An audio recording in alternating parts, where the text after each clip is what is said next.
salam sejahtera kepada teman-teman, sahabat-sahabat jeritan sahabat Ismail Hamzah, DJ Blues DJ Malaysia.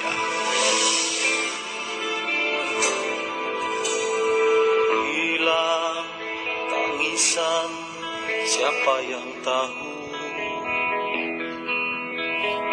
Walaupun mimpi sudah berlalu, hanya keringat hitam ku kayu, luaran indah selalu dipandang. Dalam berpuluh datang bertamu,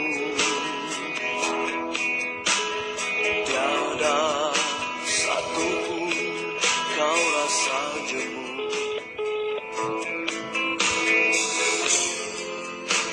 Biarkan yang hitam kita lupa, jadi bahan sejarah zaman bersama.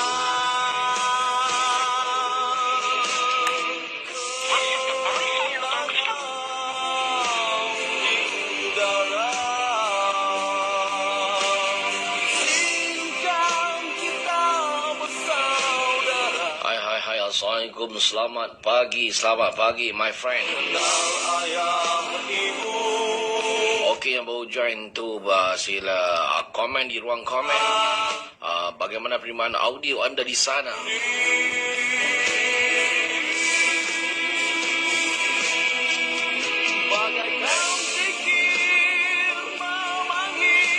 Okey, komen di manakah lokasi? Di manakah lokasi anda? Komen di manakah lokasi anda? Merasa sentosa hingga lena. Nur Haslin Muhammad Zam is watching.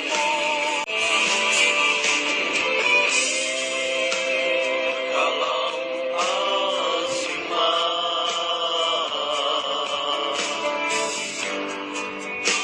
Di lembah azali,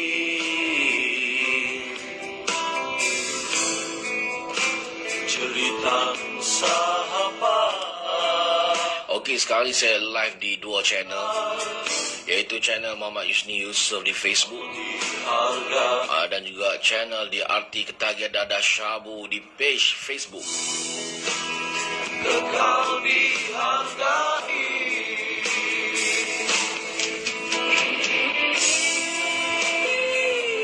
Okey, pagi ini jika kita ada kesempatan sambil-sambil itu kita nak tengok isu-isu di arti kita untuk pagi ni. Sambil-sambil itu saya nak tengok-tengok ni. Kebiasaannya pagi-pagi ni orang tengah sibuk-sibuk, nak relax-relax, tenang-tenang. Dan sekarang ni, waktu ni mungkin kita boleh borak-borak sembang-sembang dekat Facebook. Boleh ke boleh? On kata on.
teruskan dengan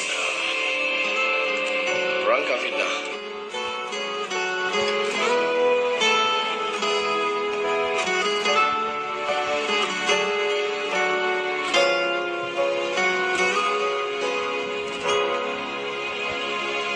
Kerana dia kau dibenci, kerana dia kau hilang diri, keluarga dihina dicaci, mereka menjauhkan diri, lelaki dianggap jenayah, sakit dianggap runtuhnya akhlak, kerana pengaruhnya mengubah watak, kau dipandang dengan kebencian. Ayah, ibu tak terhingga malu, kau dipandang dengan kejahatan. Undang-undang telah menentukan penjara sebagai gantian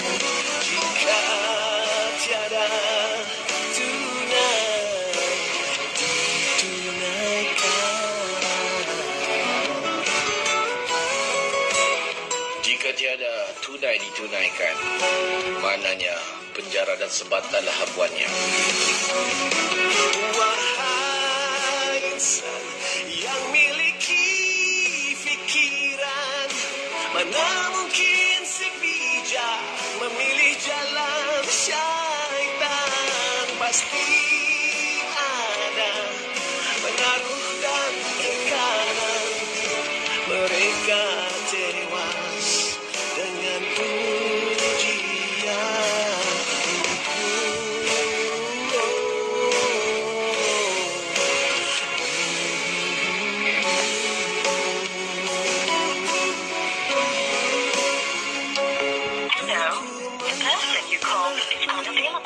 Kebajikan hanya menambah kebinasaan. Nasihatilah hanya pada yang waras. Usah perbodohkan diri kerana kurang mengerti.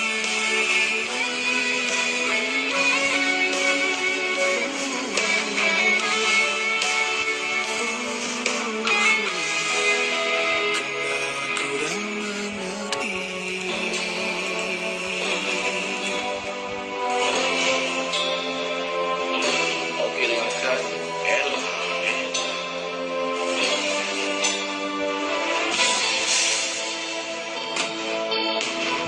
Gelap malam, sepi melanda kerinduan, tak terbatas ingatan terhadapmu. Pagi ini saya akan mendengarkan lagu-lagu nostalgia untuk anda. Sambil-sambil kita tunggu, sambil-sambil kita mencari Resah ini untuk kita uruskan. menghimpit Okey, dengarkan perasaan Sembilu Ella. dan seandainya kasihku mekar bagai dulu, pasti tidak aku terbelenggu begini. Bukan salah aku, letak semua ini berpunca darimu bertikam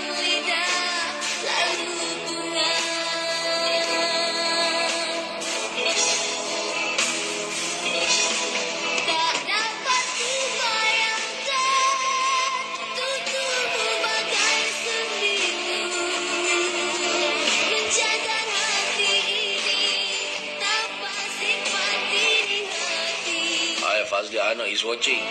Aktif balik kat Facebook tu. Rasanya hilangkan rasa kecewa.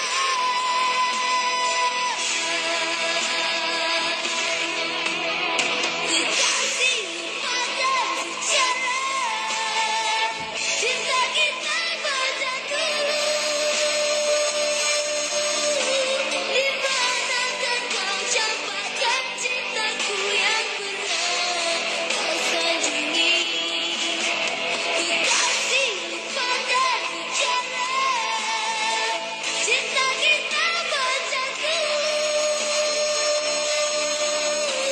Di manakah kau campakkan cintaku yang pernah kau sanjungi. Oh mengapa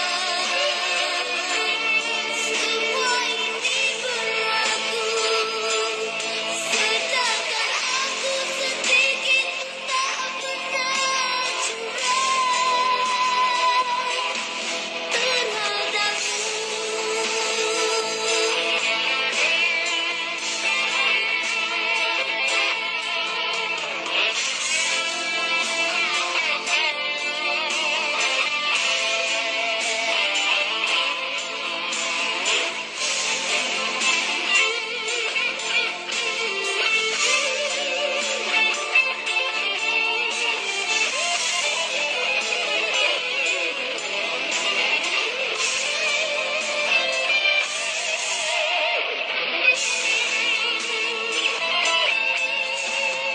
Kasih lupakan secara cinta kita bersatu. Di manakah kau campakkan cintaku yang pernah kau sanjungi. Kekasih lupakan secara cinta kita bersatu. Di manakah kau campakkan cintaku yang pernah kau sanjungi. Oh mengapa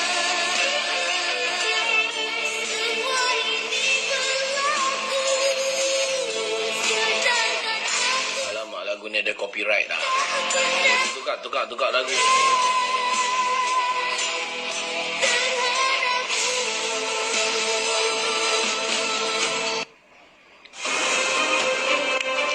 Lagu tadi dia ada copyright. Jadi kita kena tukarkan lagunya. Alright. I cried pale in your kindness.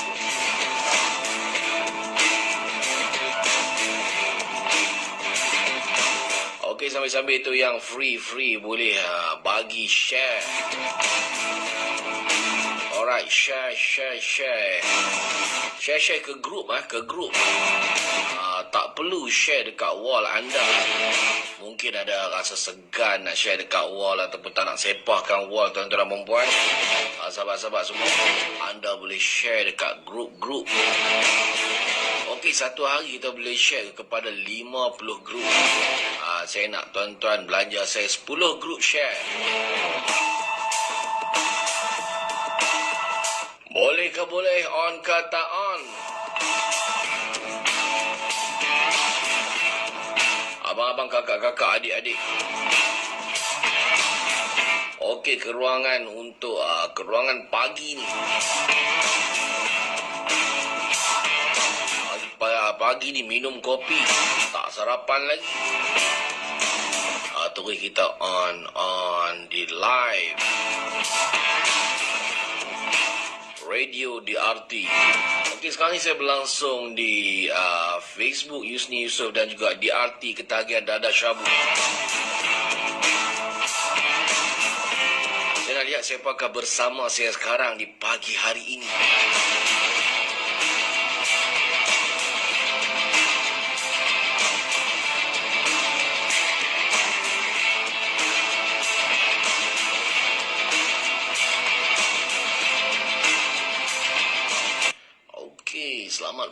Selamat pagi kepada yang baru join.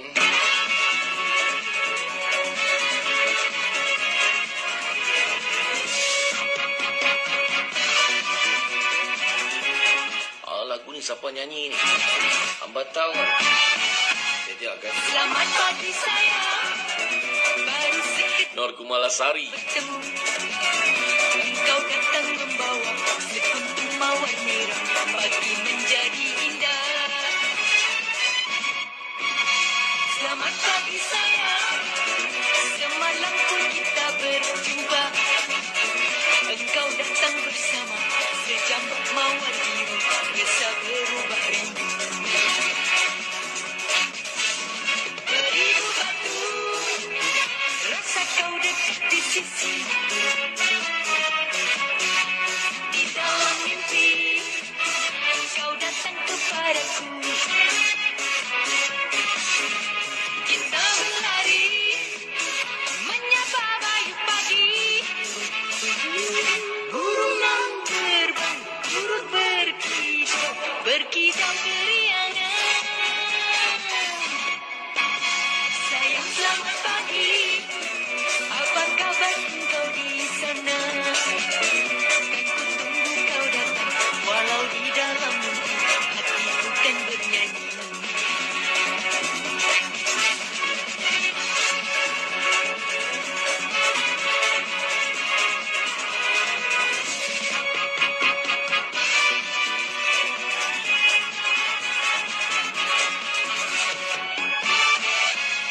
Selamat pagi sayang, baru sekejap kita bertemu. Engkau datang membawa sekuntum mawar merah, pagi menjadi indah.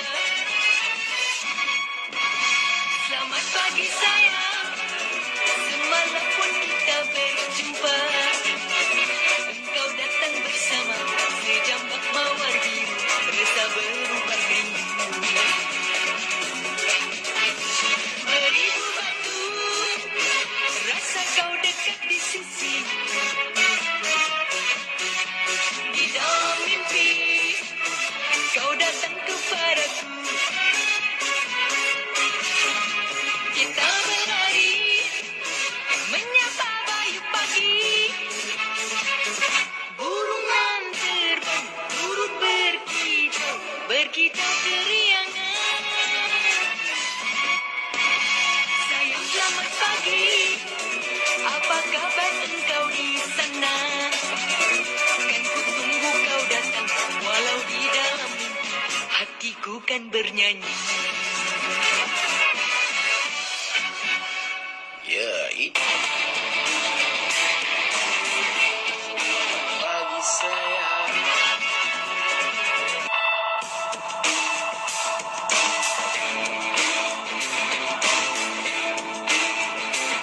Okey, selamat pagi, my friend.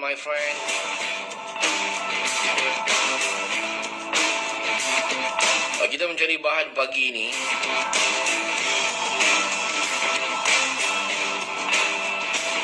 Seperti biasa, bukan sekadar berhibur ala-ala radio,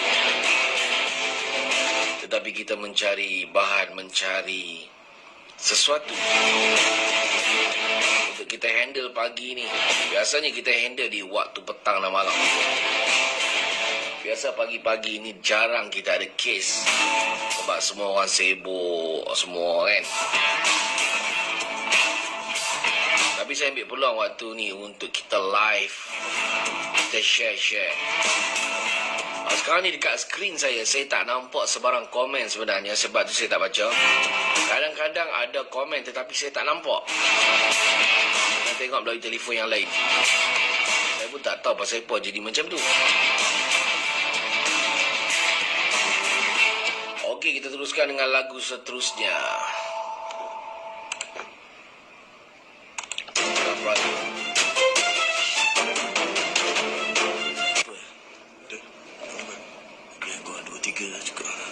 Cukup lah, mata tahan ni.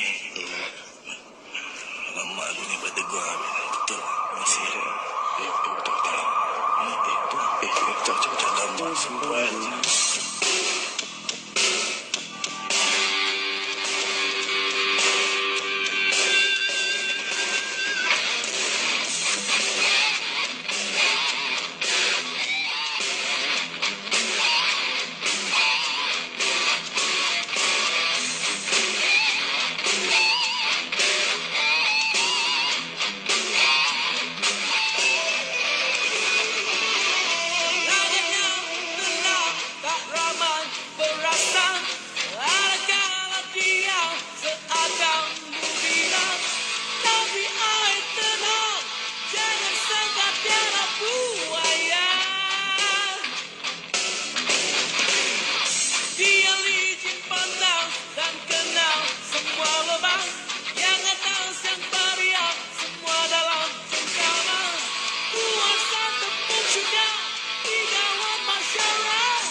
Ustaz. Halo, Waalaikumsalam warahmatullahi.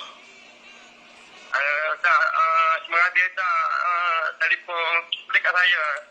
Ya? Terima kasih Ustaz kerana Ustaz telefon dekat saya. Ustaz, saya ingat siapa call, tapi saya tengok Ustaz call je saya kata. Alhamdulillah Ustaz. Saya Rezeki terima awak. Ustaz call pula. Rezeki. Sebab Allah gerakkan hati saya untuk call. Kes ni. Okey, baik insyaAllah. Terima kasih Ustaz. Assalamualaikum. Waalaikumsalam warahmatullahi.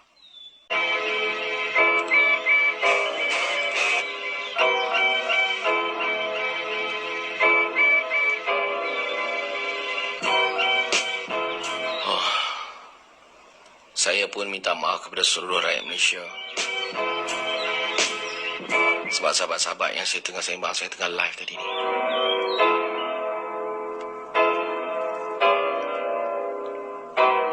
Sebab saya tujukan apa yang saya buatkan tadi dengan saudara tadi adalah untuk kita semua.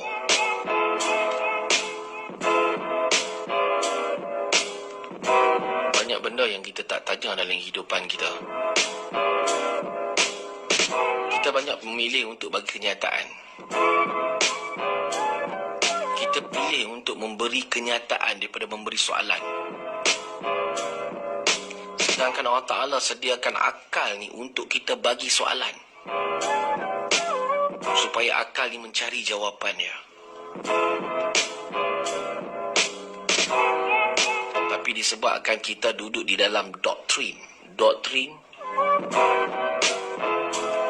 dia bermula daripada apa? Masa darjah 1 dulu kan. Dia bermula dengan cita-cita nak jadi apa. Pertama kalinya soalan tu dikeluarkan kepada anak-anak. Soalan tu ditanya kepada anak-anak. Cita-cita nak jadi apa? Di saat itulah dia membunuh kreatif anak-anak. Nak jadi doktor, nak jadi cikgu, nak jadi engineer, nak jadi bomba, nak jadi askar, nak jadi.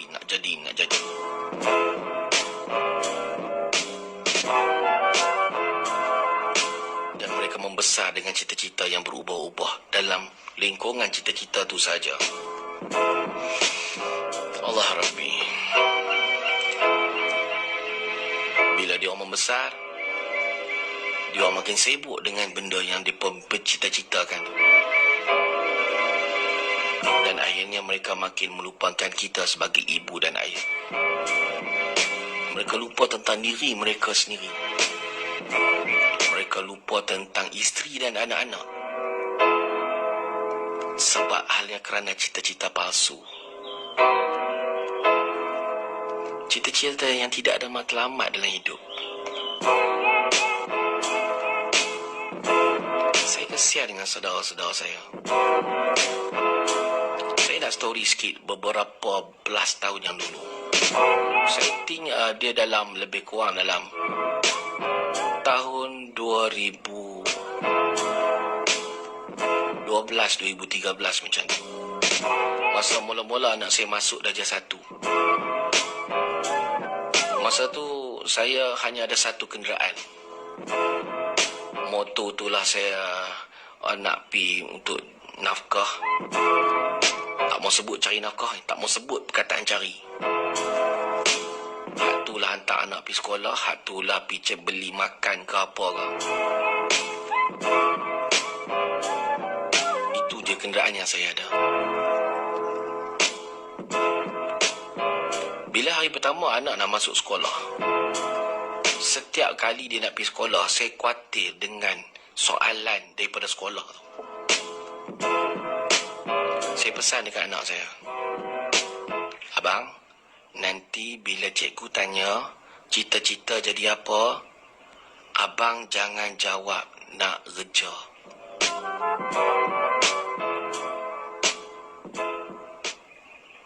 Habis dia jawab apa ya?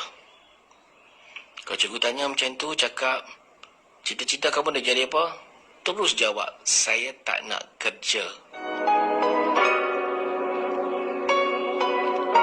Saya tak nak cari duit. Saya nak duit cari saya. Jawab step tu. Saya ulang dekat anak saya. Saya nak bisnes.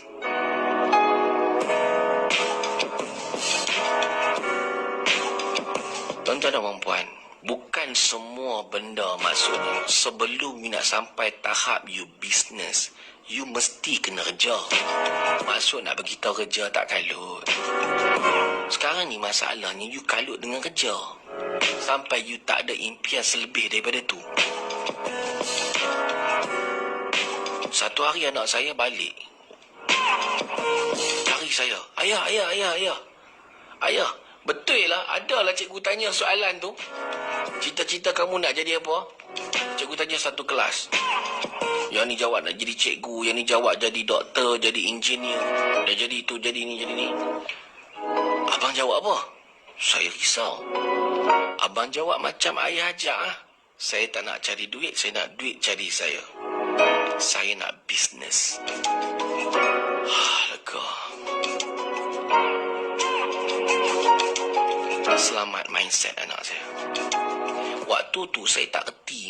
Sebab saya tahu sekolah bukan tempat untuk budak-budak berjaya dalam kehidupan. Saya tak tahu pasal tafiz, saya tak tahu bab-bab tu. Saya kata macam mana kalau aku tak bagi sekolah anak aku nak dapat pendidikan macam mana? 1 tahun, 2 tahun, darjah 2 anak kita mula tak dengar cakap. Sebab dia dah bercampur macam-macam karakter dekat sekolah tu. Daripada keluarga yang macam-macam. Saya tak ada idea macam mana saya nak bawa anak saya ni. Sebab saya pernah sekolah. Saya tahu apa yang dekat sekolah. Macam mana dengan anak aku ni? Tapi soalan tu, mana aku nak hantar? Ada soalan, Alhamdulillah. Saya ada soalan. Macam mana aku nak bawa anak aku ni? Nak bawa ke mana? Satu hari tu saya lepak kat kedai kopi. Kedai usaha saya masing-masing ada seorang hamba Allah ni, dia belajar pondok macam tu lah kan.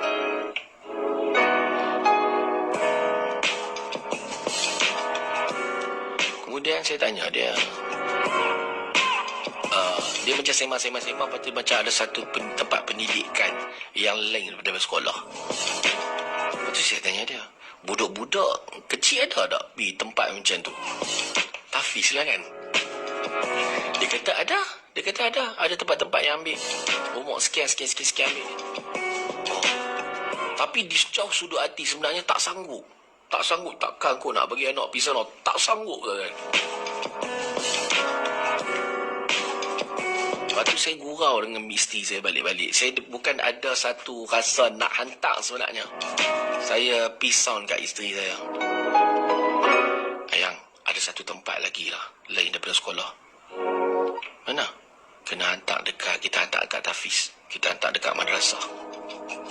Lepas tu, dia boleh balik? Tak boleh balik duduk sana. Oh, tu. Mati kepada hantar anak bersama. Ya dah. Lepas tu saya gelak kat belakang kan. Saya gelak. Suka Kena apa nama kacau emosi isteri dia. Dan aku pun tak sanggup.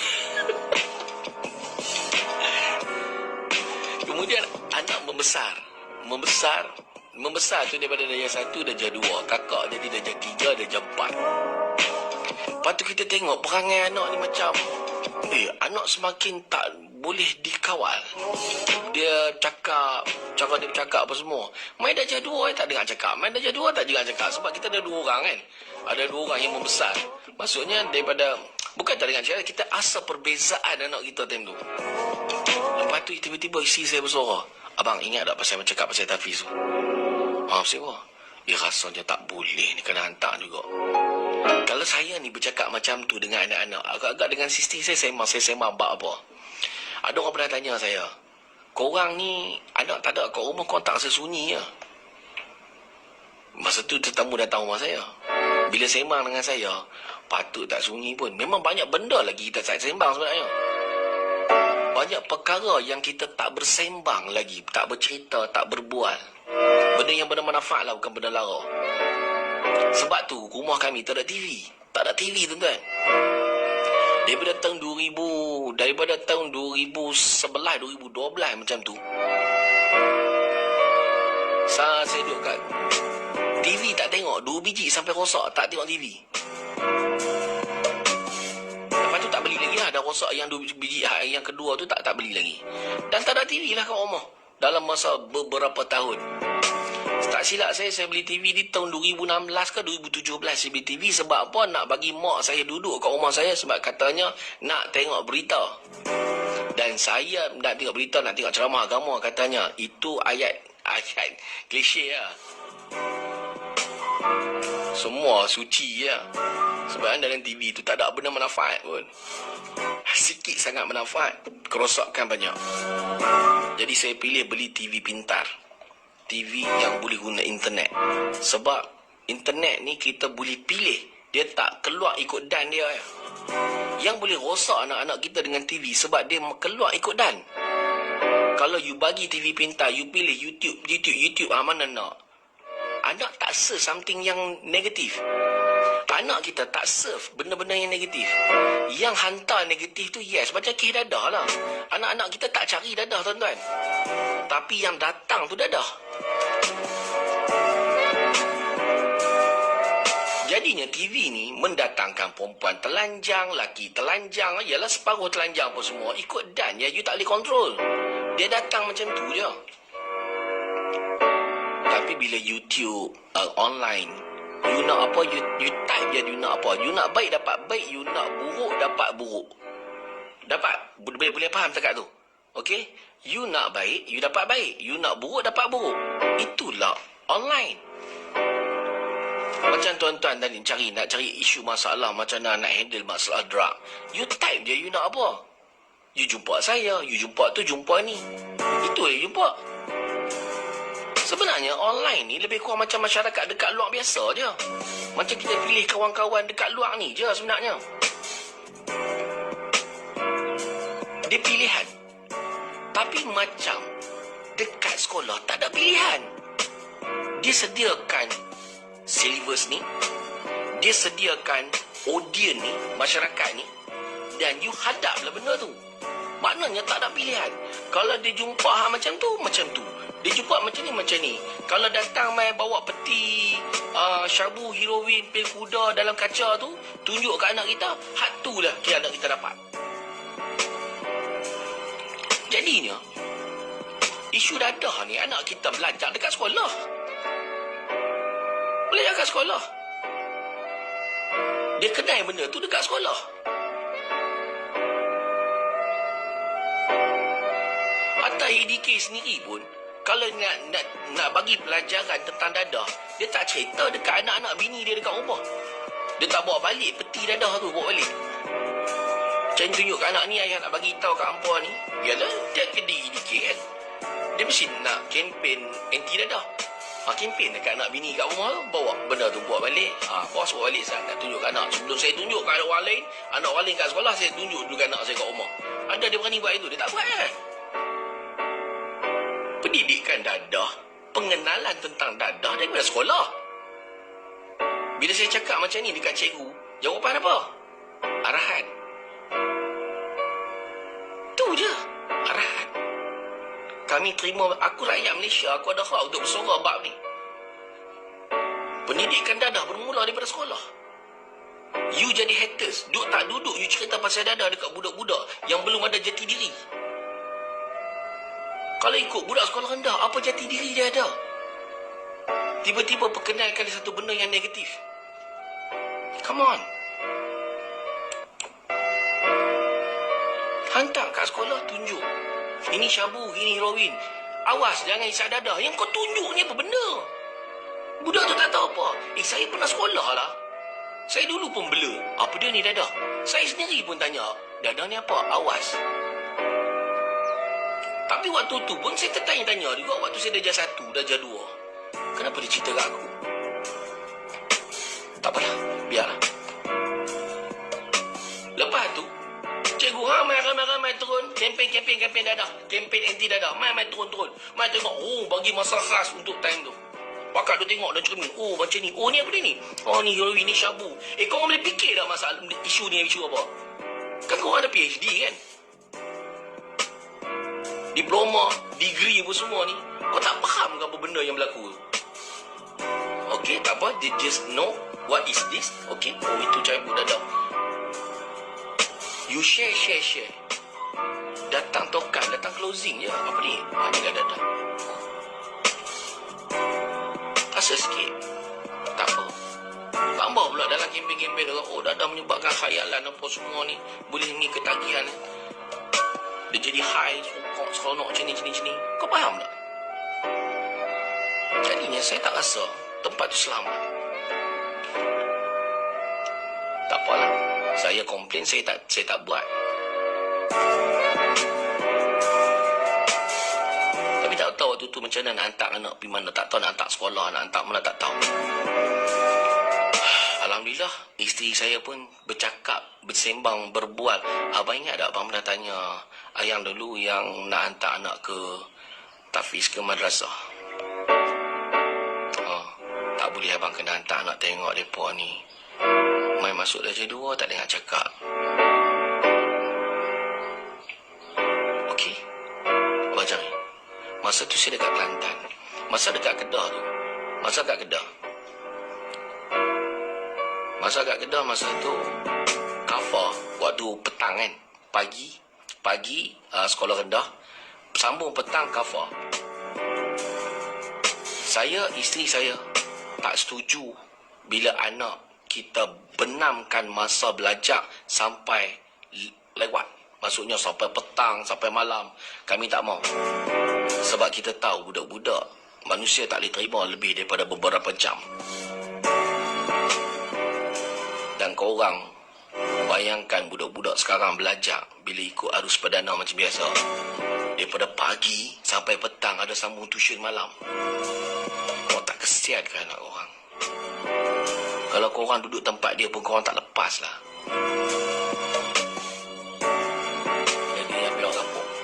Jadi ayam biar kapok duduk. Mengenangkan nasib. Macam ni ke hidup?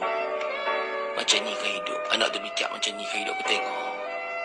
Tak apalah, kau orang ni kan mementingkan pelajaran. Mantap. Dekat Kelantan masa tu pula, anak saya darjah 2. Umur berapa? Baru 8 tahun. Dekat Kelantan saya cari dekat setahun juga tak dapat. Tapi sebelum tu saya story kat anak saya. Abang, kakak ada satu lagi tempat belajar lagi best. Dia belajar bab ni. Dia seronok tanam keminat anak tu. Seronok cerita. Sampai anak saya balik sekolah pun semua tanya, ayah, bila nak hantar abang pergi tahfiz ni? Ayah, bila nak hantar kakak pergi tahfiz ni? Diorang ni. Nak hantar. Tapi saya tak dapat lagi. Untuk usia macam dia, susah dah dapat. Kemudian ada hari tu anak saya dikada tegas. Ayah ni betul ke? Sungguh ke nak hantar abang tahfiz ni? Tak ada hantar-hantar pun. Ayah betul-betul ke? Saja nak main-main ke? Macam tu lah lebih kurang dia. Saya dengar tak jadi bini saya kata abang pergi cari. Saya pun masa tu saya ulang alik pergi Kedah Kelantan. Masa tu dekat Kelantan. Saya lalu dekat Baling. Kat Baling saya jumpa satu madrasah Baitul Salam. Dekat bil sembok dekat luar. Dekat madrasah tu. Lepas tu saya pun call nombor tu. Mudir dia jawab. Haji Wahab. Lepas tu saya jumpa dengan Haji Wahab kat situ. Masa tu saya tak berjubah lagi. Saya tak berjubah lagi waktu tu. Kemudian saya jumpa Haji Wahab tu. Haji Wahab sembang dengan saya lah. Kenapa nak hantar anak semua ni. Ceritalah pasal saya nak hantar anak saya umur sekian-sekian. Lepas tu Haji Wahab kata apa kat saya? Teruk sangat ke panggil anak? Teruk. Pasal apa Haji Wahab tanya teruk sangat? Bukan pasal anak saya teruk. Saya nak hantar anak saya madrasah. Nak hantar belajar Al-Quran ya. Tapi kat sini tak ada sijil, tak ada ni apa semua. Macam mana nanti? Itu soalan ni awal kan. Saya kata saya tak ada masalah sijil. Sijil boleh buat apa? Saya tanya soalan ni. Sijil boleh buat apa? Saya tanya tuan-tuan, CJ ni boleh buat apa? Berapa ramai orang ada master, mana ada kerja? Tak ada orang terima master. Tak ada orang terima pekerja yang ada master. Dia tanya CJ, Pak Jiwak tahu dia senyum. CJ boleh tanya, jawablah soalan. Boleh buat apa dengan CJ? Yalah, kita fahamlah ada SPM dekat Malaysia ni boleh kerja. Yes, soalan saya boleh buat apa dengan CJ? Itu je. Setakat naik SPM nanti pergilah suruh dia ambil SPM. Okey, selesai dekat situ. Lepas tu dia tanya saya lagi. Anak teruk sangat ke? Saya kata, anak saya baru umur 8 tahun, tak ada teruk apa. Cuma saya nak hantar bagi belajar Al-Quran. Ya. Lepas tu saya tanya dia balik. Al-Quran ni nak mula daripada berapa? Nak kena start umur 12 tahun baru start Al-Quran ke? Dia kata kalau macam tu perjuangan kita sama. Saya baru nak masuk perjuangan tu. Saya pun orang jahil juga. Dia terima anak saya. Baiklah, saya terima. Dia abang terima masuk kereta, saya terus call isteri saya. Ayang, abang dah dapat. Abang ni adik pada kakak. Abang dah dapat tempat. Buat surat berhenti sekolah. Dekat abang dengan kakak. Tunjuk komitmen dekat Allah yang kita betul-betul nak hantar anak kita kat madrasah. Kakak tak dapat tempat lagi. Tapi tunjuk komitmen dekat Allah. Buat surat berhenti sekolah untuk kakak sekali.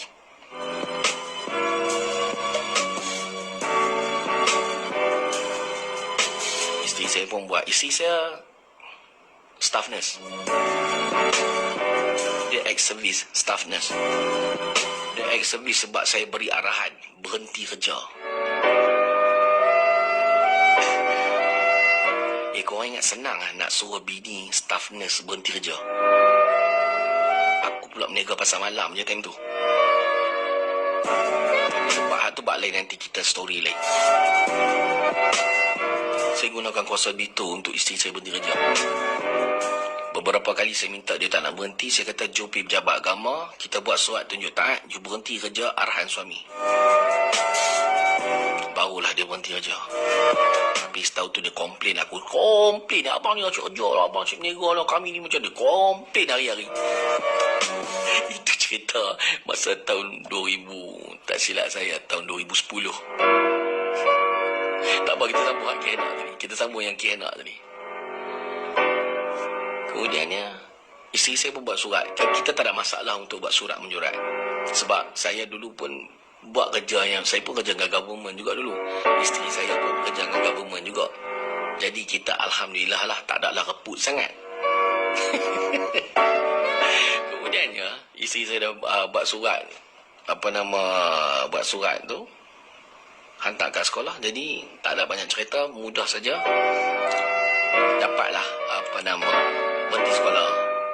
Jadi, saya pun dalam beberapa hari tu saya pergi hantar si adik ni. Okey, abang ni maksudnya. Adik kakak ni. Masuk. Dan hari tu juga dapat satu lagi madrasah manja untuk si kakak. Jadi, abang ni, yang adik ni, yang laki ni masuk Baitul Salam. Yang kakak ni minggu depan tu masuk dekat manja. Dia orang punya happy masa dapat join dekat madrasah tu, ya Allah. Tak rasa takut, tak rasa kot nak ditinggal mak betam. Bila hari pertama hantar tu, tuan-tuan,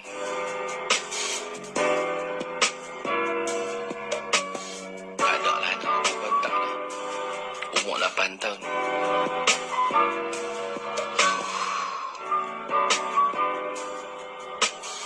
Sampaikan waktu takbir, Allahu Akbar, dia terlintah lalu anak. Sebab Astaghfirullah. Habis, ya Allah. Serah, ya Allah. Aku dah pilih serah anak aku kepadamu, ya Allah. Kau pemudahkan, ya Allah. Tuan, sampai masa kita kena serahkan semula anak kita. bapa rupanya nak bermain-main dengan anak ni dalam umur berapa tahun ya. Selebihnya kita akan serah untuk dia belajar, serah balik kepada Islam. Untuk dia kita wakafkan anak-anak kita kepada Islam.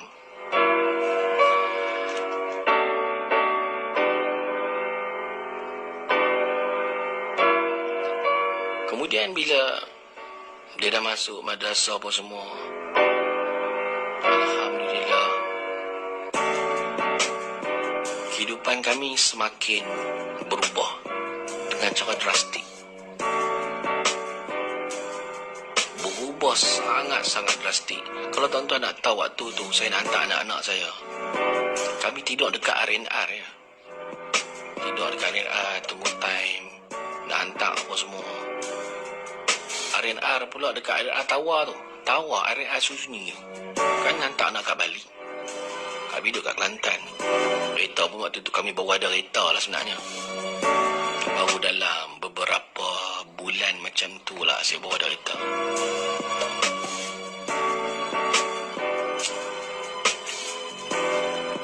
Itu perubahan rezeki. Masa tu lah saya jumpa seorang hamba Allah ni. Abang Cik ni. Dekat Kedah saya tanya dia, Abang Cik berniaga apa?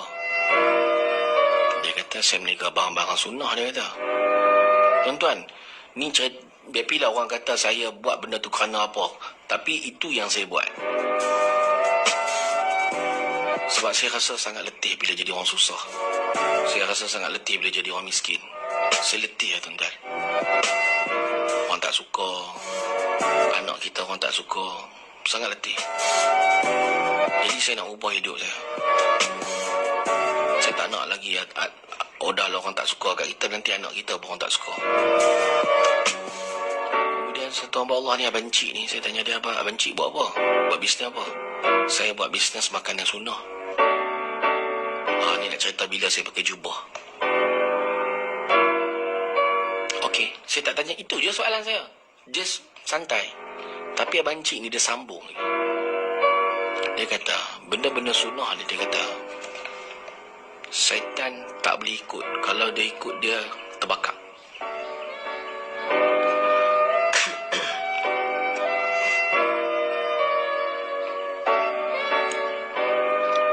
Kemudian, bila dia cakap macam tu, ada guru saya, salah seorang guru saya kata apa? Duit ni akan datang kepada orang yang positif, pemikiran positif, yang buat benda yang positif. Duit ni suka dekat benda-benda yang positif. Tak kisahlah apa nak kata aku buat kerana duit ke kerana apa, tapi ini story saya. Bila dia cakap macam tu, apa Abang Cik cakap macam tu, saya kata, okey. Kalau aku pakai jubah, benda sunnah, syaitan tak boleh ikut. Okey, jadinya bila syaitan tak ikut, syaitan kan negatif. Jadi bila aku pakai jubah, syaitan tak boleh ikut. Jadi rezeki aku lebih murah lah, lebih banyaklah rezeki yang aku dapat. Dalam duk ambil anak tu pergi Bali, saya mula-mula beli jubah $2 dekat Bali. Jubah putih. Yalah, kita tak erti jubah kan, pakai. Atau dalam saya pakai tu seminggu tu jubah $2 tukar. Ada ni juga.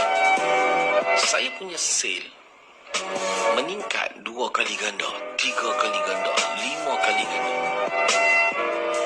Saya pergi sini ya, dulu kita bila hantar produk-produk kat kedai, orang suruh balik lah, barang tak jalan lah, dia payah nak bayar lah, apa semua. Memang leceh. Tapi selepas saya pakai jubah, sale saya meningkat 2 kali ganda, 3 kali ganda, kan lebih. Saya kata, dalam seminggu tu saya kata, wush, macam ni punya sale, macam ni punya rezeki. Rezeki lah kan. Saya kata, kalau macam ni, pakai jubah je lah. Okey, yang apa duk panggil saya ustaz sebab saya pakai macam ni kan. Saya orang biasa je sunatnya. Tak apa, kita teruskan. Okey. Saya pakai jubah. Lepas tu saya suka mendengar tentang hadis, bab-bab sunnah. Saya lebih confident tentang sunnah. Satu hari tu saya pergi melawat anak saya tu, saya tak ada janggut tentu. Anak saya yang mengaji dekat madrasah ni, dia kata, ayah saya Rasulullah tak? Cakap, sayang. Kalau ayah saya Rasulullah, kenapa ayah tak simpan janggut? Janggut ayah tak tumbuh lagi. Janggut ayah tak tumbuh lagi. Habis anak saya umur baru 8 tahun. Kan? Dia duduk atas riba saya. Macam tu, sambil-sambil dia gosok janggut saya. Ayah saya Rasulullah ada janggut. Gosok janggut saya. Ayah sayang Rasulullah, sayang. Kalau ayah sayang Rasulullah, kenapa ayah tak ada janggut? Jadinya, anak saya berpesan tentang sunnah, simpan janggut, apa semua. Saya pun tak apa nak pandai nak jaga sangat. Jadi, sebab itulah saya pun adalah sikit ambil syarat. Kan? Okey.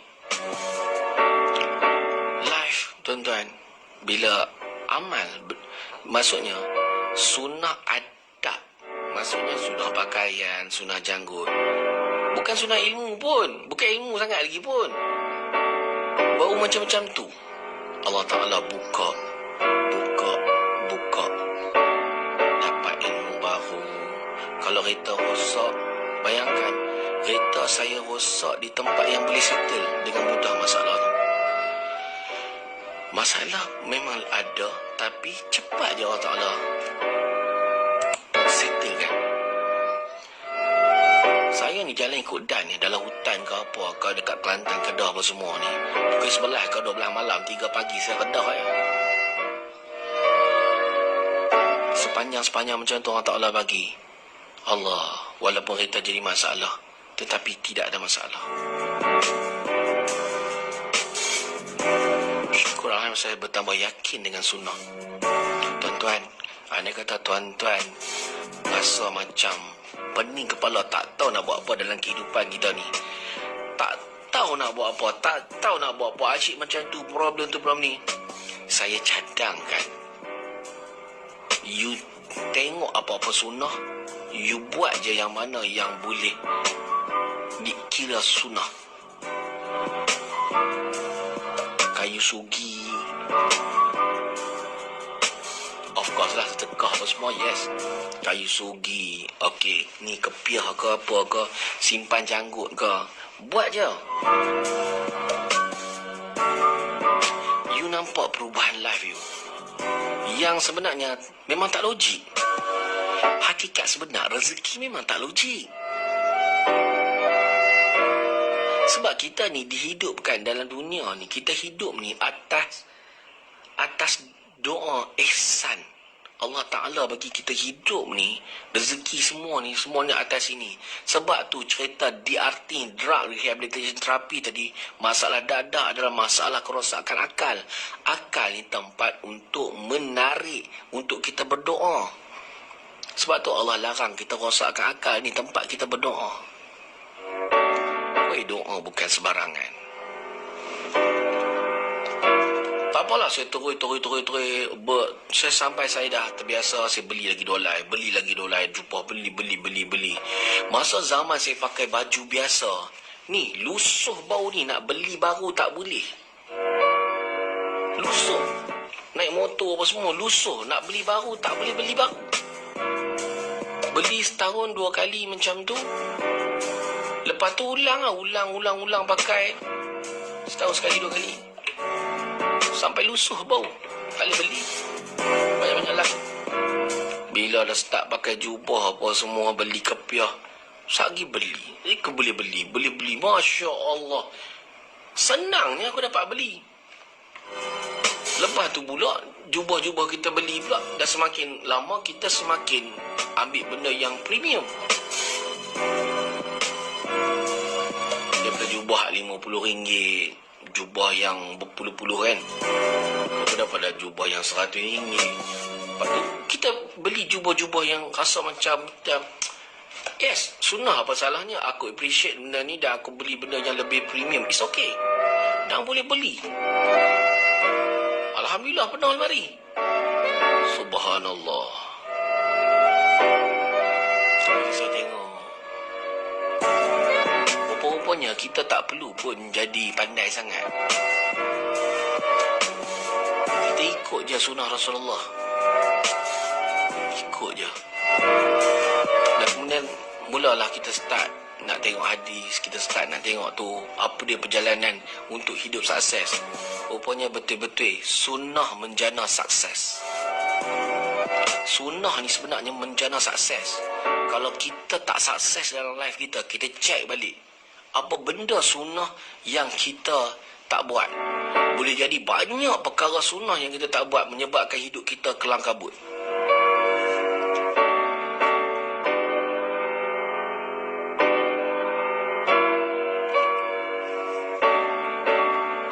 Sunnah ni menjana sukses. Kau orang boleh start anytime. Lah ni ada YouTube, boleh tengok sunnah apa kita nak ikut. Mula dengan fizikal kita, pakaian kita.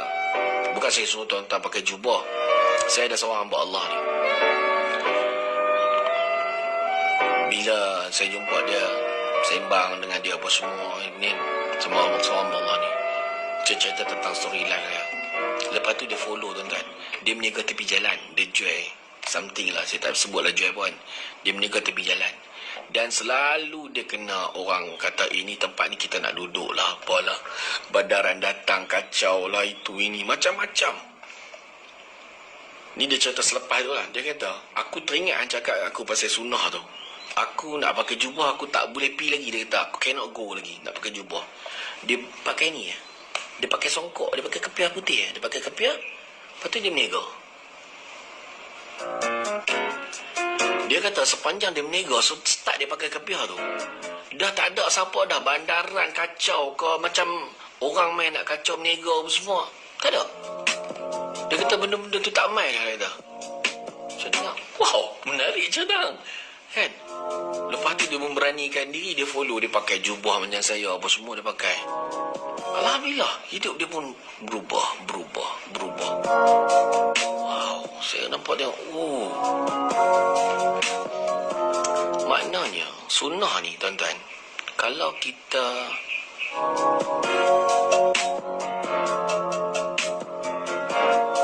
anda kata kita buat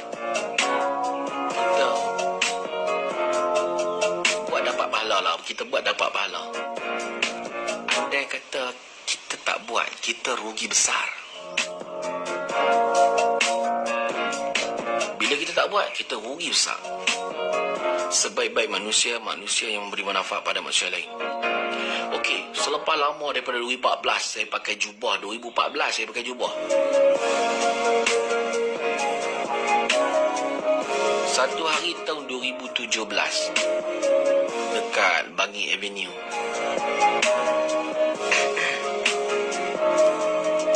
saya pergi satu surau tu, ada tablik duduk kat situ lah. Tablik ni suka cerita bab sunnah.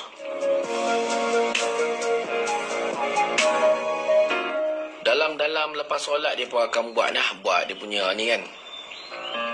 Kemudian dia kata, dalam tu cerita ada hadis, dia kata ada hadis di saat manusia, di saat zaman tu orang tak lagi amal sangat sunnah. Di waktu tu kita amalkan, hidupkan sunnah.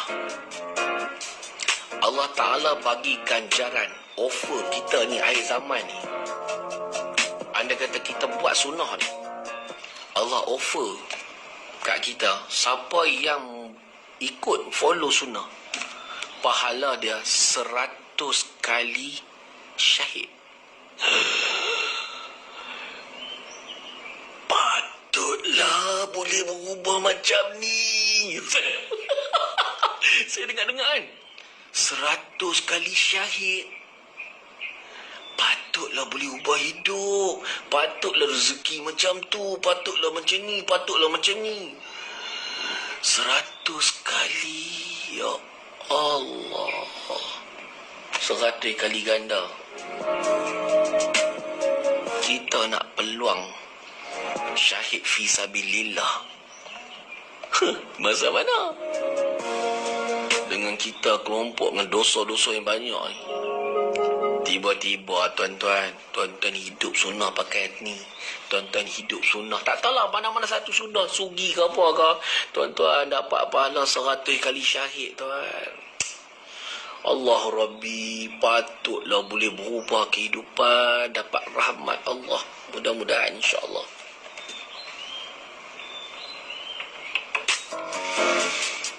Siapa suka cerita ni? Siapa suka cerita ni? Dahsyat. Boleh tunggu. Saya pun tak tahu berapa lama dah saya live. Saya tengok. Ada komen. Saya tak nampak komen dekat skrin. Saya try tengok. Kok saya tak jawab soalan tuan-tuan ke apa ke. Mana tahu. Saya tengok. Bismillah. Allah Rabbi.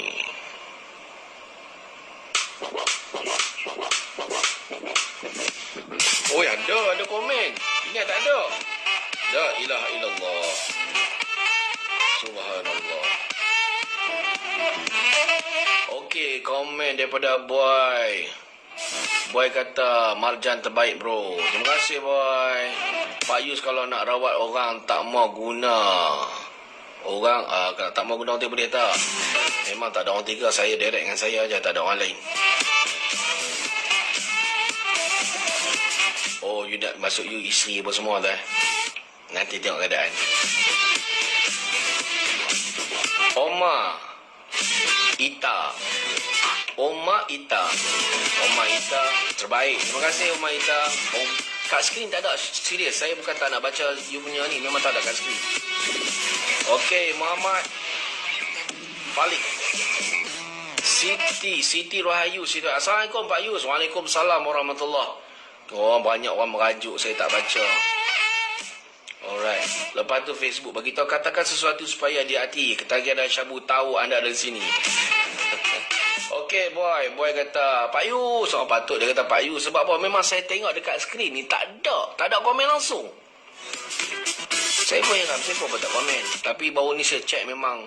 Oh, memang ada orang komen. Tapi saya tak nampak dekat skrin. Tak tahu apa masalah dia. Zamzuri. Tajuk apa ni? Bagus Zamzuri tanya tajuk.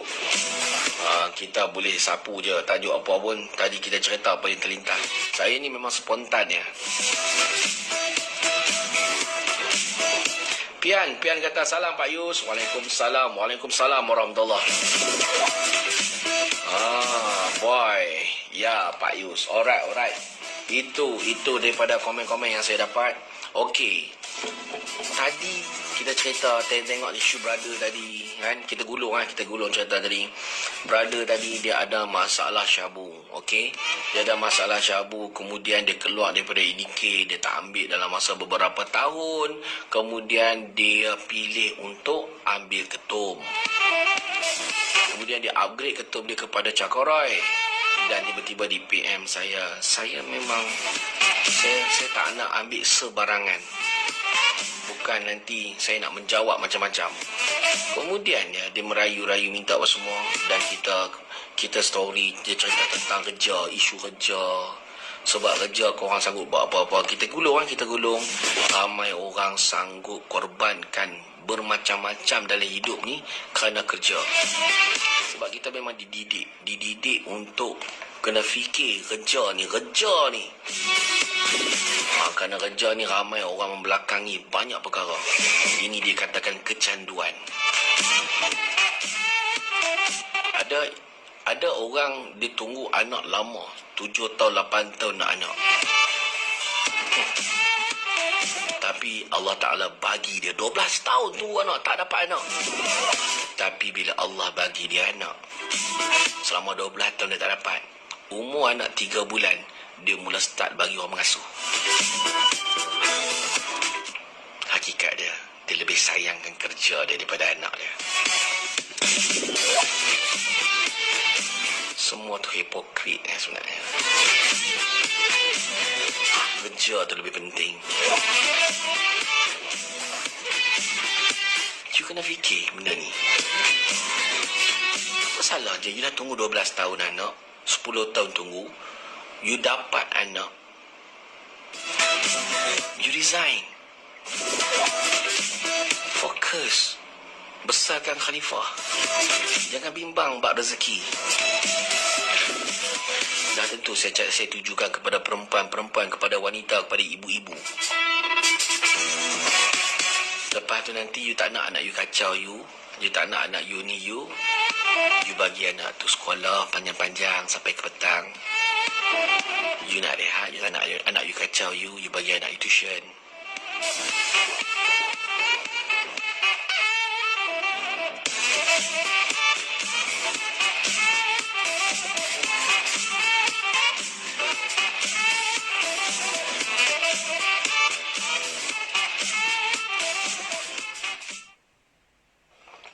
Game ni kita dah tahu lama dah. Game ni kita tahu lama dah. Sebab orang kita rasa terhina bila tak ada kerja. Masa bini saya bagi berhenti kerja. Penghinaan dahsyat-dahsyat gila-gila. Dah lah aku tak kerja dah. Aku suruh bini pula berhenti kerja. Sampai tak ada ruang. Waktu tu nak cakap tak boleh lah.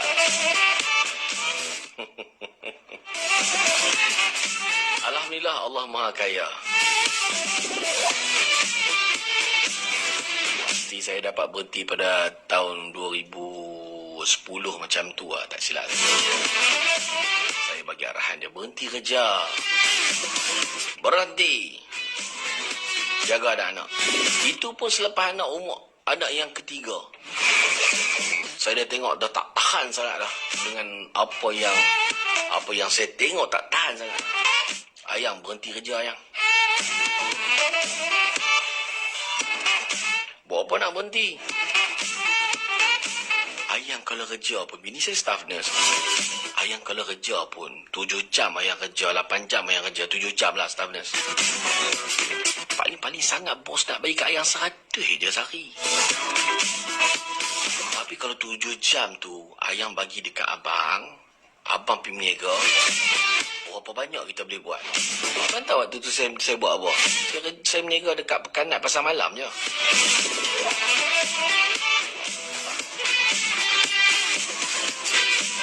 Jual sarung bantai, jual bantai kabu, jual sabun.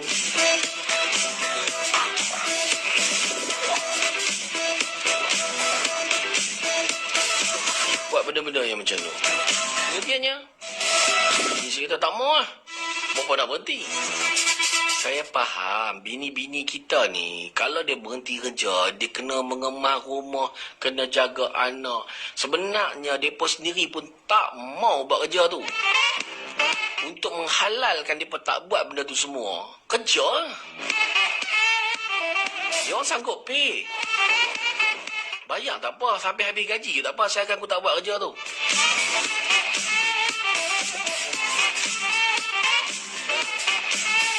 Nak berkisah anak, satgi nak buat tu, buat ni, satgi nak masak, nak tu, nak ni, apa semua. Banyak benda nak buat. Kita faham. Tapi saya buat tak faham. Saya kata, tak boleh, ayang kena berhenti buat kerja. Tak mau lah.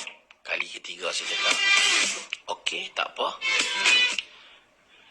Lah ni kita pergi pejabat agama, kita buat surat tunjuk taat, ayang berhenti kerja. Dia kena kalah, dia kena kalah. Tapi nak boleh laki sound lagu tu pun laki mana berani. Lah ni zaman lelaki lah ni, kalau bini tak kerja dia malu tau. Setuju? Bini yang kerja apa? Menantu kerja apa? Menantu Kak Yang kerja apa? Menantu perempuan kerja apa? Kalau dulu orang tanya lelaki ya. Kerja apa? Zaman lah ni. Kalau perempuan tak kerja. Menantu tak kerja. Malu. Menantu tak kerja. Menantu degree cikgu. Oh, pangkat besar menantu perempuan. Sudah-sudahlah. Biar-biarlah. Siapa lagi nak cakap bab ni kan? Kepada suami-suami yang pada suri-suri rumah yang tidak bekerja. Yang fokus dekat rumah tangga. Itulah pekerjaan yang paling terbaik sebenarnya. Tak punya apa tight dia. Ustaz Don kata apa? Kerja yang paling berkat adalah suri rumah tangga kepada seorang isteri.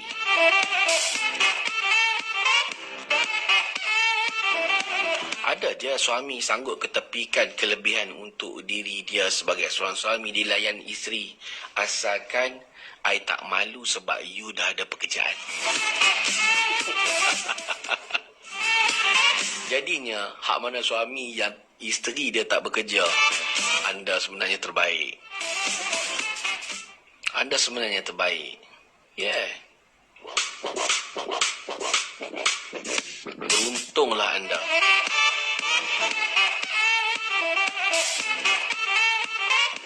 Tak apalah, mula-mula kita buat sendiri dulu.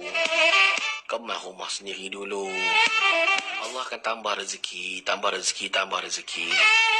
Lepas ni bini tu, dah Allah Ta'ala bagi rezeki. Bini tu kita layan macam pemaisuri je. Layan. Itulah keberanian dia sanggup berkorban kerja dia apa semua. Dan dia sanggup membesarkan anak-anak saya.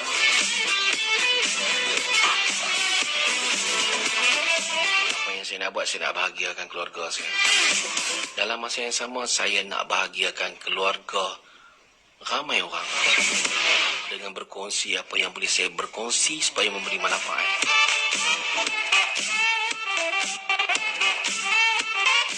Isu DRT, Drug Rehabilitation Therapy, hanyalah platform untuk kita berkongsi maklumat, untuk kita berhubung. Ada dekat sini Anwar Shah, banyak duit. Nur Hayati Yusof Yati, Anwar Shah, terima kasih daripada Terengganu. Sebenarnya saya live di dua channel. Biasanya saya akan live pada 2 ataupun 3 channel. Tapi hari ini biasa saya akan live dekat YouTube dengan Facebook. Tapi hari ini 2 Facebook channel daripada Muhammad Yusni Yusof dan juga channel DRT.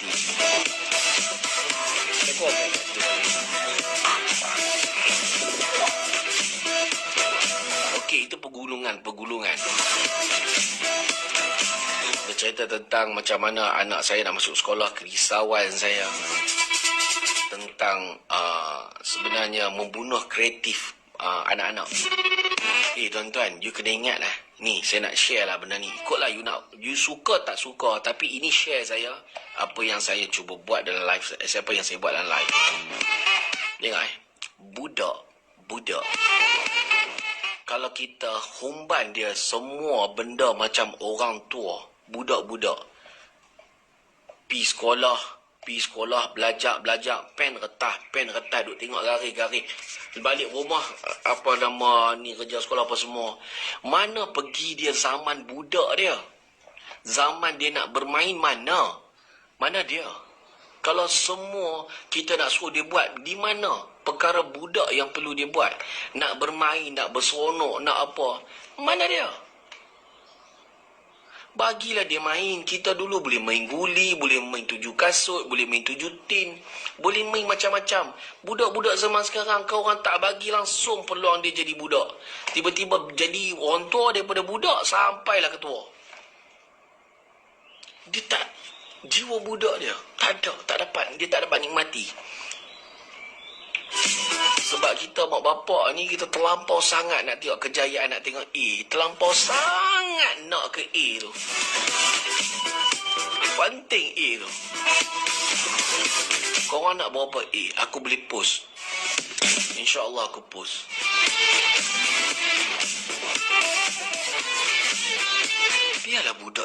budak. Dia seronok. Happy. Layan dia. Kau torture. Lepas tengok garis lurus, tengok garis petak. Garis lurus, garis petak. Garis lurus, garis petak. Sentiasa sampai dia tidur. Esok bangun benda yang sama. Lepas tu otak fikir dalam kotak tu. Tak boleh fikir lebih.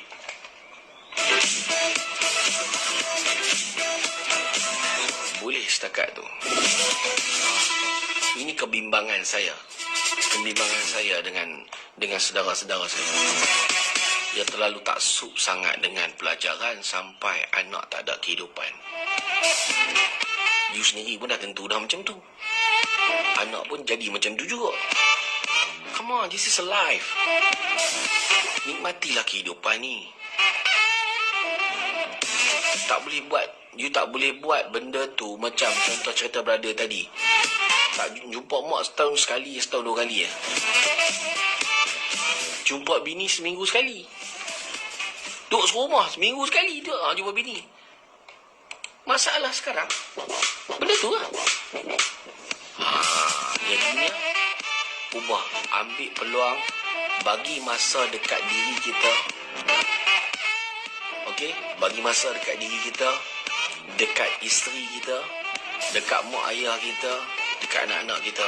You tak boleh bagi 1 hari, you bagilah 1 jam. Kemudian you upgrade lah, bagi 2 jam sehari. Dia kata tadi, you duk pulung-pulung jam macam ni, mesti dah ada banyak juta duit. Sebab you pulung gila-gila macam ni. Tak ada pun dia kata. Tak ada juga. Habis kau cari apa sebenarnya? Alhamdulillah, perkongsian bagi tadi best. Tak saat ni kan. Mudah-mudahan lepas ni dia lebih menghargai masa bersama. Tuan-tuan, masa untuk bersama ni, satu hari nanti salah seorang daripada kita, you, mak you, isteri you, anak-anak you, satu hari salah seorang daripada kita akan pergi dan tak kembali lagi. Di saat ada masa untuk bersama ni, manfaatkan masa tu sebaik mungkin. Masa untuk bersama tu sebaik mungkin.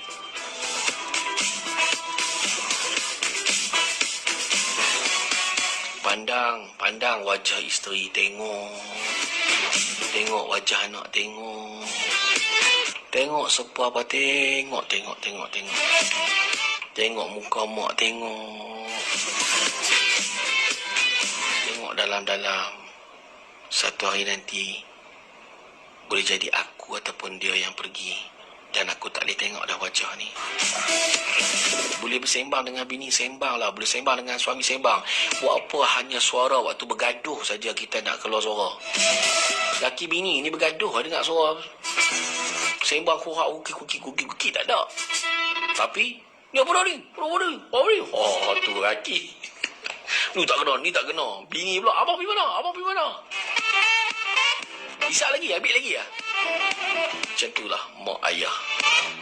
Waktu kita nak tengking, kita nak marah, kita nak luahkan perasaan negatif kita, waktu itulah kita bersuara. Tapi waktu bersembang, bergurau, bersugar senang pun tak ada. Sedangkan itulah yang nak menjemput rezeki. Bila bergaduh, laki bini bergaduh, habis. Kan? Apa ni? Wacau. Allah Rabbi.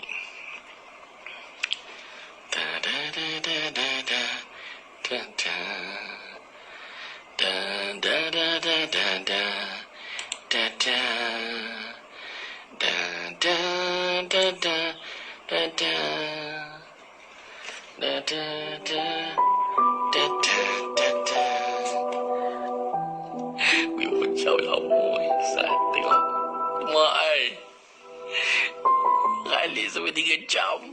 Tapi itulah benda ni. Saya layan korang ambil pagi ni. Saya nak tengok komen. Adakah anda suka dengan perkongsian pagi ni? Suka? Suka tolong komen dekat bawah tu, suka. Nanti saya boleh kongsikan lagi. Takkan asyik nak call cerita pasal dadah je. dalam hidup ni tak ada benda lain ke yang Pak Yus nak cerita? Saya nak cerita banyak perkara. Story.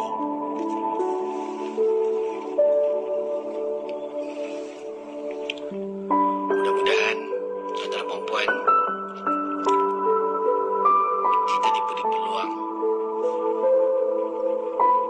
Mudah-mudahan kita memberi peluang kepada diri kita sendiri, menghadiahkan sesuatu yang terbaik dalam hidup kita. Kita hadiahkan sesuatu yang terbaik kepada orang yang kita sayang.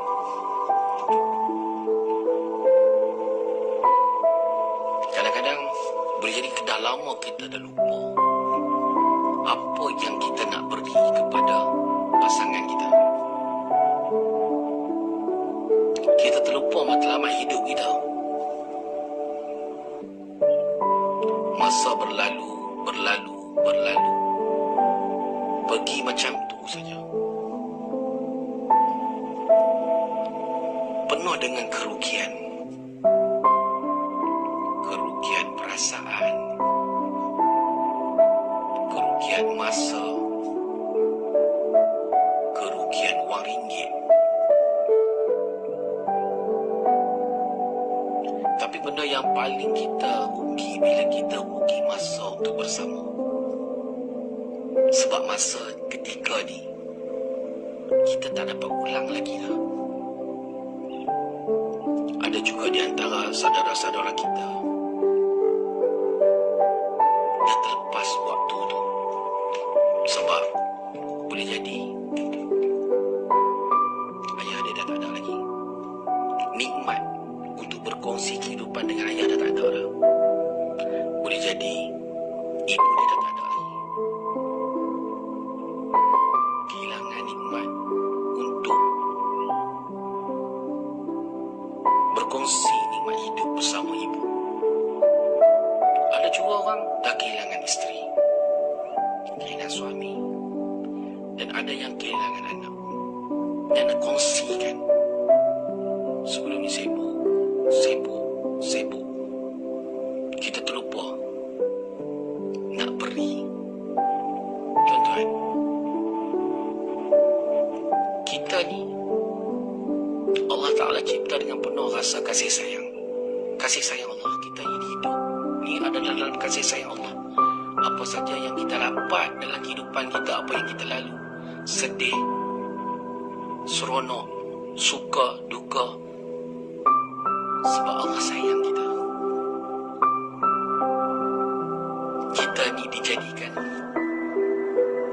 dengan kasih sayang Allah. Dan juga kita dianugerahkan Allah SWT perasaan tu. Perasaan cinta, love.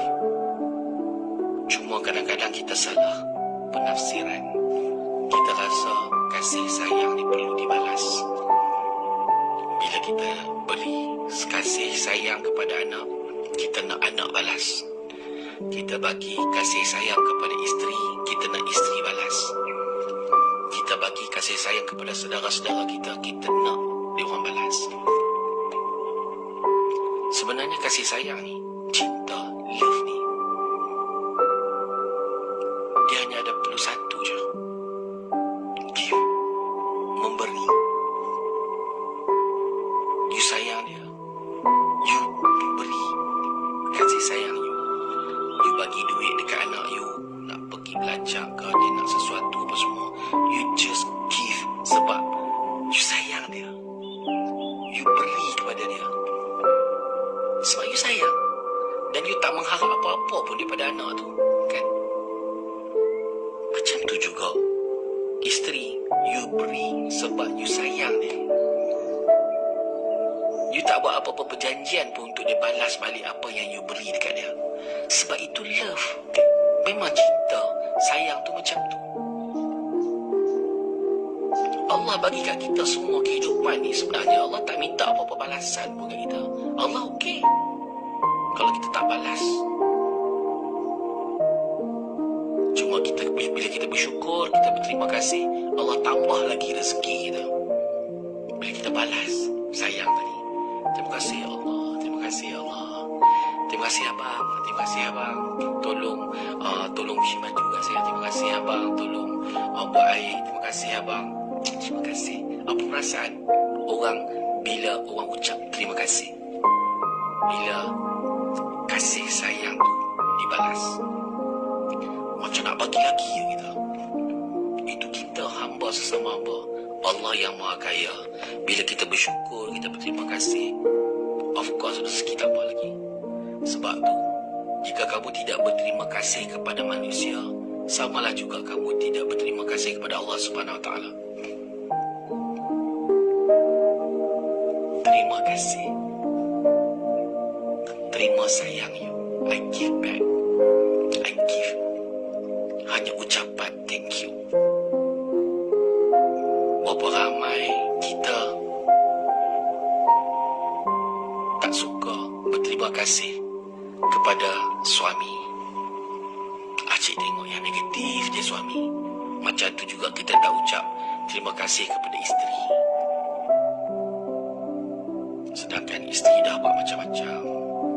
Kadang-kadang isteri kita tak basuh pinggan kat sinki, tapi dia aktif dekat tempat-tempat yang lain.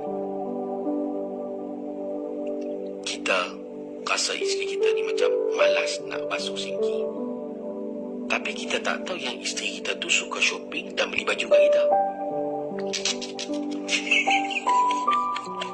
Sedangkan kita malas nak pergi shopping.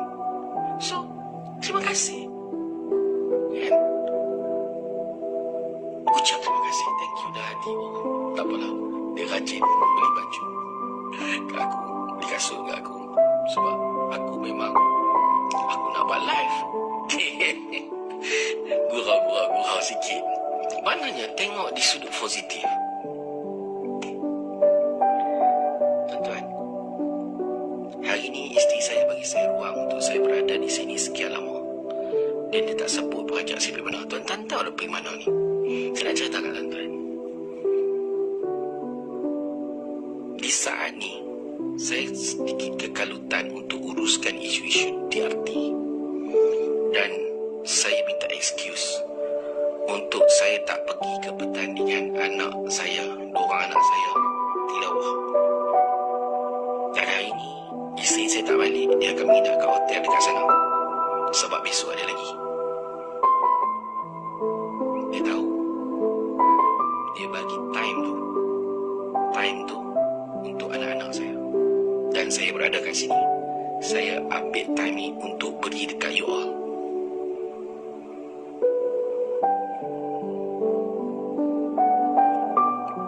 Saya tak tahu nak saya cakap apa perasaan saya dengan anda semua.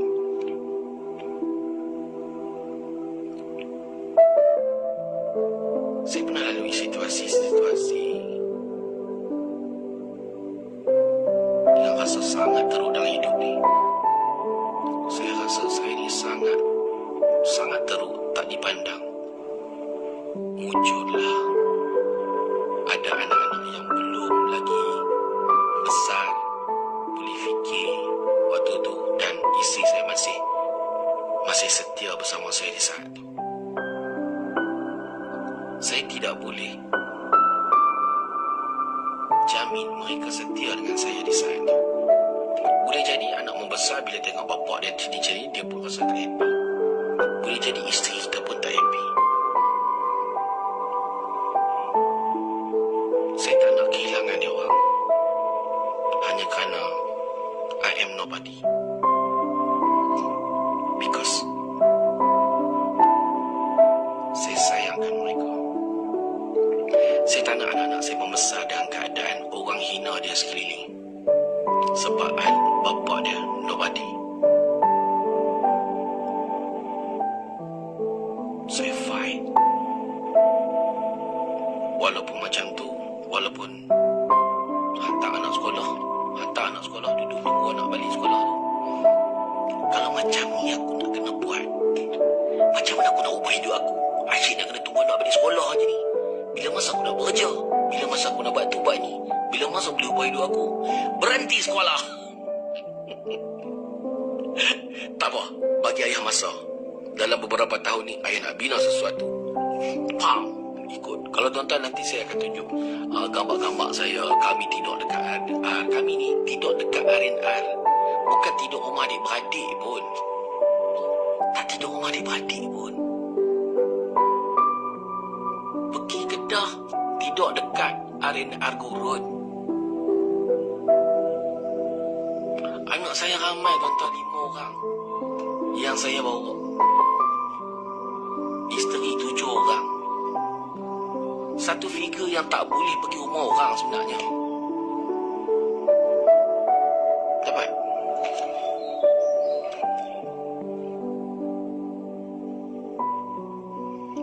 Nur Adila binti Ismail. Komen dekat sini. Kadang-kadang susah sangat nak ucap terima kasih. Bila dah tak ada, baru kita hargai. Sebab tu saya cerita tadi. Nur Adila, terima kasih. Sebab tu tadi saya kata, di saat-saat peluang kita bersama, boleh pandang wajah isteri, boleh pandang wajah anak-anak, kita raikan kehidupan kita ni. Macam mana kita nak dapat sesuatu yang lebih besar jika yang kecil ni pun kita tak raih? Allah Ta'ala bagi isteri kita tak raih. Allah Ta'ala bagi anak kita tak raih. Macam mana Allah Ta'ala nak bagi yang lain?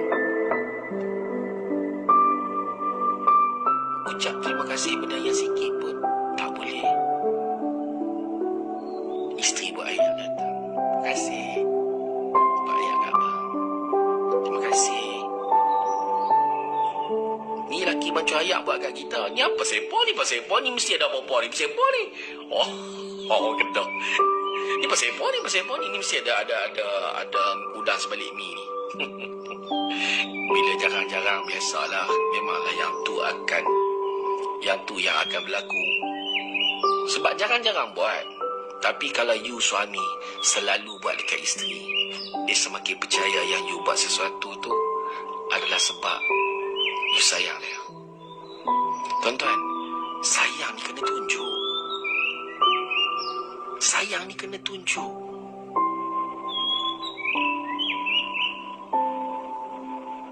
Tak reti romantik, buat romantik pun tak apa. Yang bini-bini pun kalau lelaki buat romantik, janganlah tak termuntah aku, buat termuntah aku. Kita kena start. Allah Rabbi.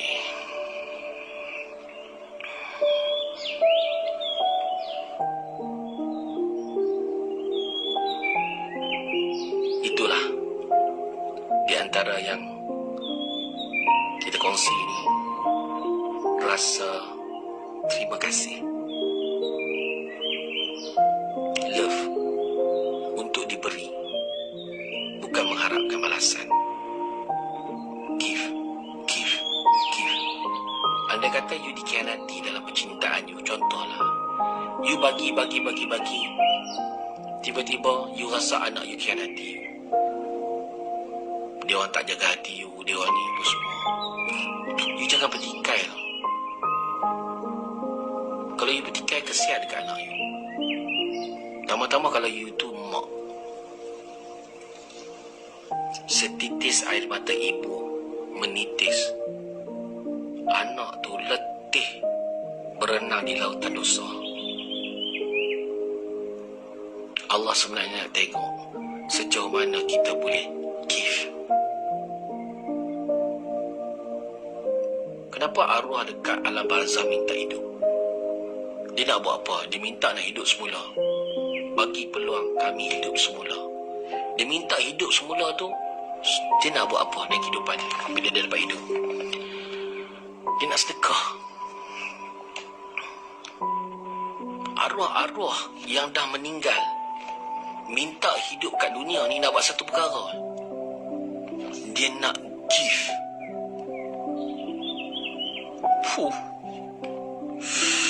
Baiknya Allah. Allah ni sangat-sangat baik.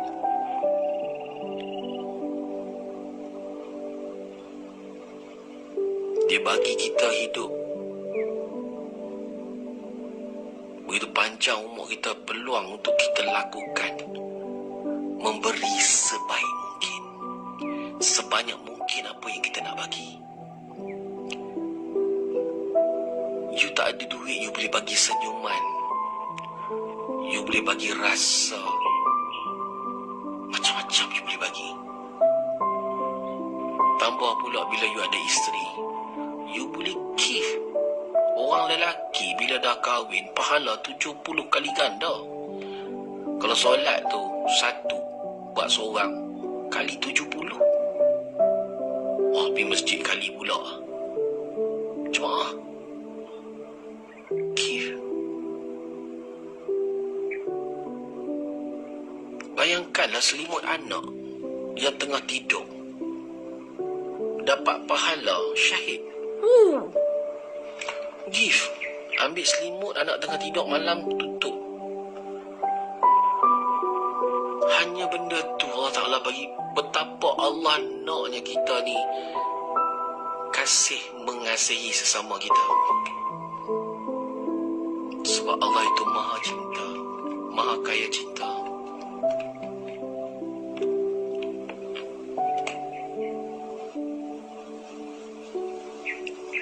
Jangan bazirkan peluang yang ada. Lakukan sebaik mungkin. Beri yang terbaik untuk hidup kita. Sebenarnya kita bagi yang terbaik untuk isteri, anak-anak, mak ayah. Sebenarnya kita beri pada diri kita sendiri. Allah Rabbi, mudah-mudahan tuan-tuan diberkati, dirahmati.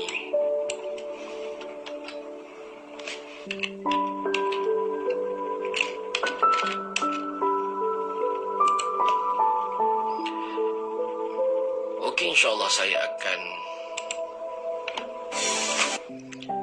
akan tamatkan live ni. Saya sangat bersyukur dan berterima kasih kerana saya diberi peluang pagi ini untuk berkongsi santai-santai dengan sahabat-sahabat saya di sini. Dan sahabat-sahabat saya sangat-sangat setia. Dahsyat gila. Saya live ni dalam 3 jam lebih. You boleh tunggu, you boleh bagi. I give, I love. Boleh give share, boleh give like, boleh give comment. Maksudnya you give back. Apa yang I give, you boleh give back. Alhamdulillah, terima kasih. Mudah-mudahan siapa yang tengok live ni boleh tengok ulangan. Tak tahulah, mungkin kawan nak tengok pulangan yang macam ni punya panjang. Tapi orang yang dapat tu dapat. InsyaAllah, mudah-mudahan. Saya ada cerita tentang yang maha kaya cinta. Allah Ta'ala maha kaya cinta, tuan-tuan. Hidup anda akan lebih bernilai bila anda menghargai setiap orang di sekeliling anda. Apalah sangat orang inggit tuan-tuan dan perempuan. Duit tu datang dan pergi. Tetapi kalau isteri inilah isteri. Kalau suamilah suami. Kalau anak, ibu. Anak inilah anak kita. Inilah ibu kita. Kawan, inilah kawan kita. Mana boleh beli semua tu? You boleh beli kawan. You jangan ingat kawan boleh beli. Allah Ta'ala cipta semua ni. Dia ada nilai-nilai tertentu. Sejauh mana kita menghargai nilai dia.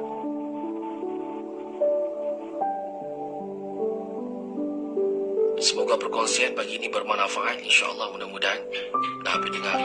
Dan saya hadiahkan anda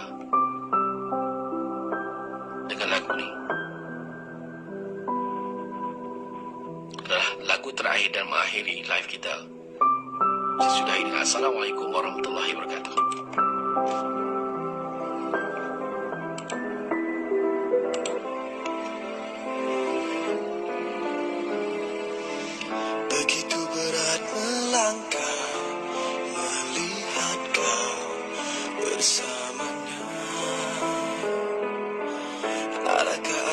yang salah atau hanya hilang saja?